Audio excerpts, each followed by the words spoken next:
Good morning, everybody. Father Edward Looney here. Good afternoon and good evening also to those who watch the replay. Grateful that you are tuning in, that you are continuing this study of the Book of Esther with me as we read it, as we reflect upon it. We've been doing 2 chapters a week. And so today we will focus on chapter 5, tomorrow, chapter 6. This is the moment where, just for the sake of the live audience, so that they don't miss anything, we kind of stall a little bit. We delay for a few minutes, just to let people see and let people find that this has gone live. I think sometimes Facebook might send a notification to a person, or it just might pop up in their feed. Maybe also, people have to remember we do this on Tuesday, Wednesday. We're a little later today. I start at 7:15 instead of 7 a.m. So all of these little factors probably affect our audience for the live broadcast, but I do know a lot of people. I see the views. A lot of people do tune in afterwards, especially on Facebook, but also over there on YouTube. Maybe just a little update about content that I've done recently. Let's see. Yesterday, I dropped a new episode of my podcast. Hey, everybody, it's Father Edward. That episode of the podcast was about Maronite Catholicism. So Maronite, Maronite. So, of course, we often think of Roman Catholicism, but there are different branches of Catholicism still in union with Rome and such, like the Chaldean Rite, the Byzantine Rite. And so there's the Maronite. And so talked with an individual, had a connection that was a Maronite Catholic, and she was able to share a lot about the church, the Maronite church, to share about the liturgy, to share about Saint Charbel, one of the popular saints of Maronite Catholicism. So if you missed that, you can go over, you can find the episode on YouTube. Otherwise, you can find links to the audio as well. Audio playing directly at Fireside, where it's hosted, but also on Apple Podcasts and Spotify. So just a few things there. Furball is really meowing in the background. You probably can't hear her. She's like in the room over there, but she seems distraught, which I don't know why. I think yesterday she was meowing in the morning too. So, anyways, let's, I think we should just begin. We should look to chapter 5 of Esther now. Just a reminder of where we have been. So, chapter 1, Queen Vashti refuses to perform for the king. Chapter 2, we meet Queen Esther, or the woman who will become Queen Esther. Chapter 3, Mordecai refuses to bow down and worship the king. Chapter 4, we have the prayer of Esther and the prayer of Mordecai, very rich prayers. Esther agreed to help the Jewish people. So let's begin. Esther chapter 5. And I do believe I saw a meme just the other day, Saturday, Sunday. It was a Bible verse, quoted Esther, and it said Esther chapter 5. And it's one of those verses where when we hear it, we'll be like, I've seen that before. I just want to check my microphone settings here. Audio. Oh, you know what? We're not on. We're going to switch over to mic there. Sorry. Hopefully, I don't know, maybe you could tell the difference in quality. So that was at the 4-minute, 50-second mark. We'll have to go back and just see by switching the computer mic to Um, the mic setup that I have here. This is no. Let us begin. Esther chapter 5. Esther prepares a banquet.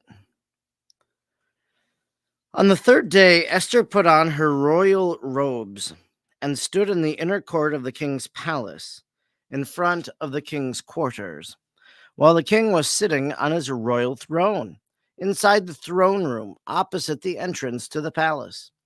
And when the king saw Queen Esther standing in the court, she won favor in his sight, and he held out to Esther the golden scepter that was in his hand.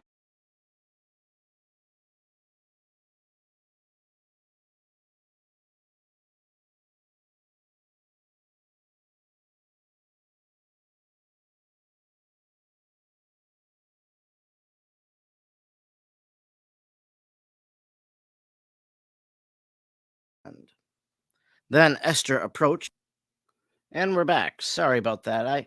There's always kind of like this intermittent, like internet usage. Um, it's bizarre. So sorry. Glad that we're back. Um,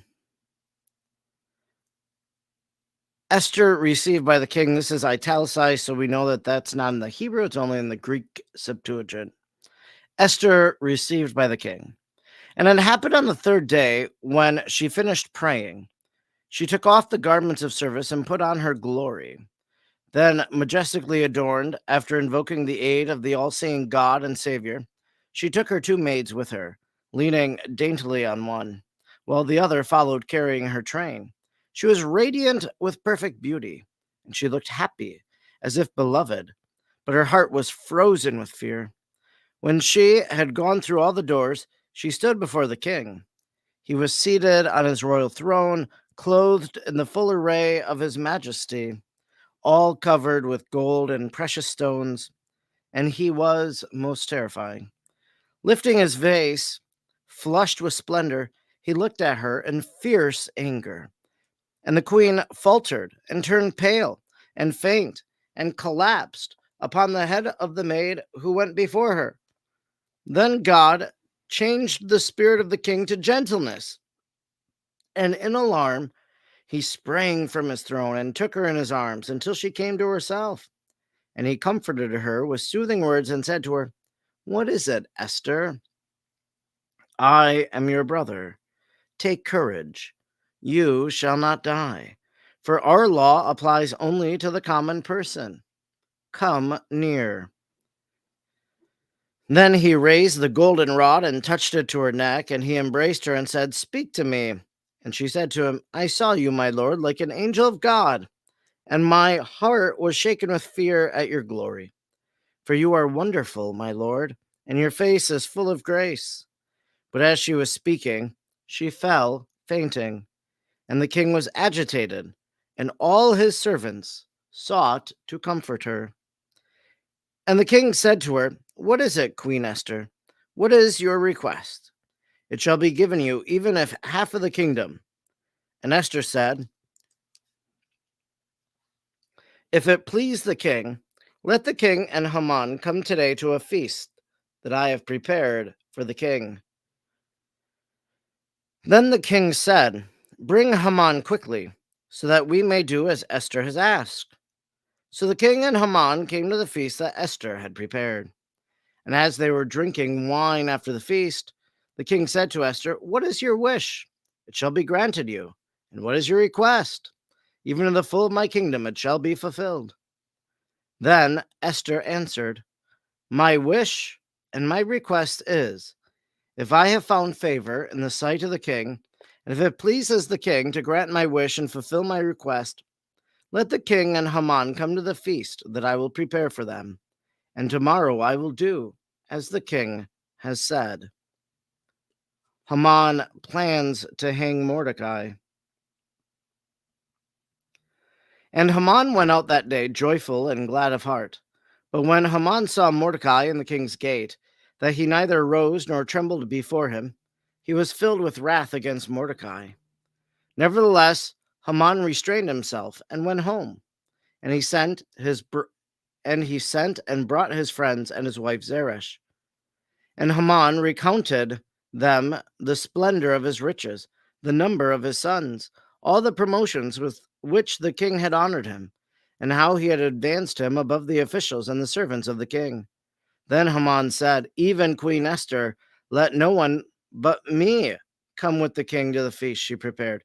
And tomorrow also I am invited by her together with the king." Yet all this was worth nothing to me. So as long as I see Mordecai, the Jew, sitting at the king's gate. Then his wife Zeresh and all his friends said to him, Let a gallows 50 clubs, let a gallows 50 cubits high be made, and in the morning tell the king to have Mordecai hanged upon it. Then go joyfully with the king to the feast. This idea pleased Haman, and he had the gallows made. Well, that's the end of chapter 5. I think I misspoke earlier and also in the description, which I'll have to edit. But I don't think that verse was in chapter 5. For some reason, I thought it was Esther 5, but apparently not. Um, Here.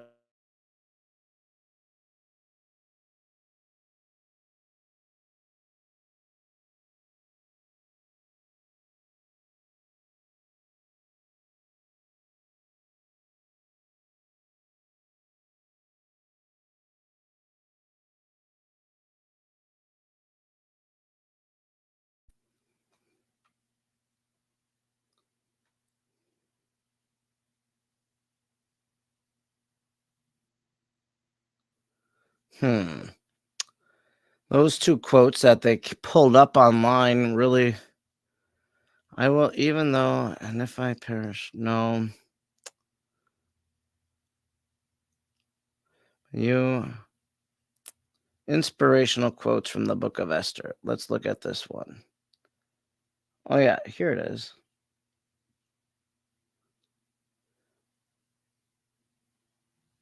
It says Esther chapter 4. Maybe I just didn't realize it. Let's go and look. Esther chapter 4. What did it say? 14. For if you keep silent at this time, relief and deliverance will rise for the Jews from another place. But you and your father's house, and you who knows whether have not come to the kingdom for so. Yeah. Well, that's kind of the quote. For such a time as this, perhaps this is the moment for which you have been created. That's kind of the quote here. Anyways, I misspoke, misquoted. Anyways, let's just focus a little bit on chapter 5 here. Kind of a very basic chapter. Esther goes before the king, and so we have, what is it? We have two verses, and then we have this interlude.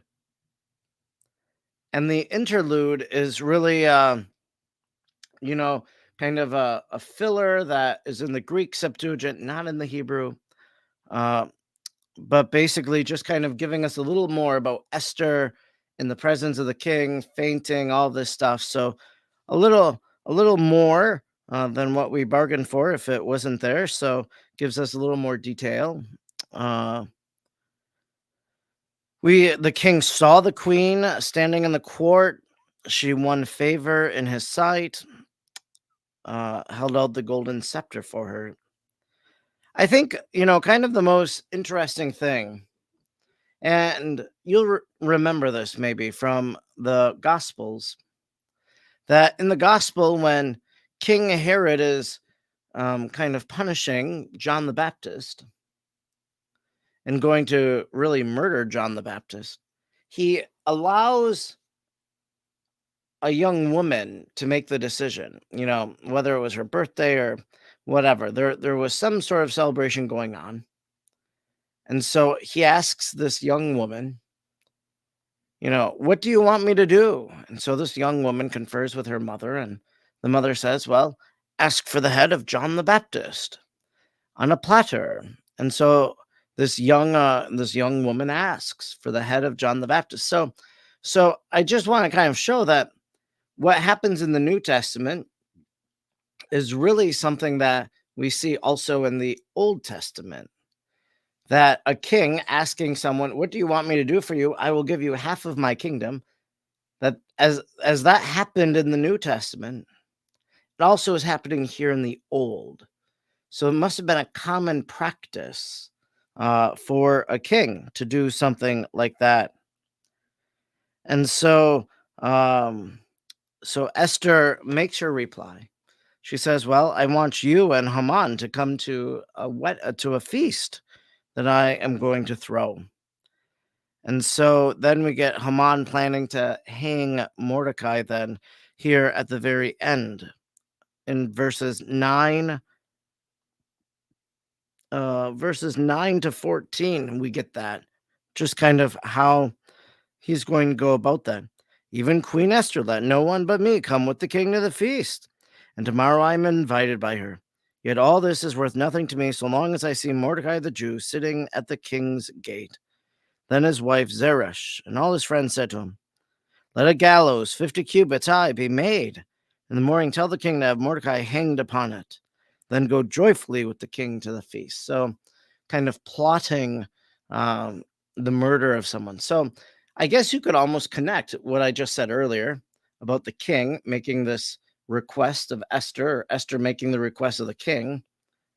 Well, then, you know, in the New Testament, it surrounds death, the death of John the Baptist. And so here we have the parallel, the hanging of Mordecai that is being planned as a result. So by Haman. Yeah, there's a lot of figures, a lot of people you got to keep straight. Who is Haman? Who is Mordecai? So that's important as, we read this and as we see the character development throughout the book of Esther. Well, that's chapter 5. It was pretty short and sweet. Hope you, en- I guess, enjoyed. Hope you enjoyed chapter 5. Tomorrow we'll be reading chapter 6, um, which deals with the king honoring Mordecai, Esther revealing Haman's plot, and Haman. Oh, we won't spoil that. You can look ahead and see. So, yeah, tomorrow. Oh wait, no, I looked at chapter 7 as well. So, chapter 6, just the king honoring Mordecai. So, we look forward to continuing to see how this book unfolds. We have 6, 7, 8, 9, 10. So, we have 5 chapters left. Looking forward to continuing. God bless you.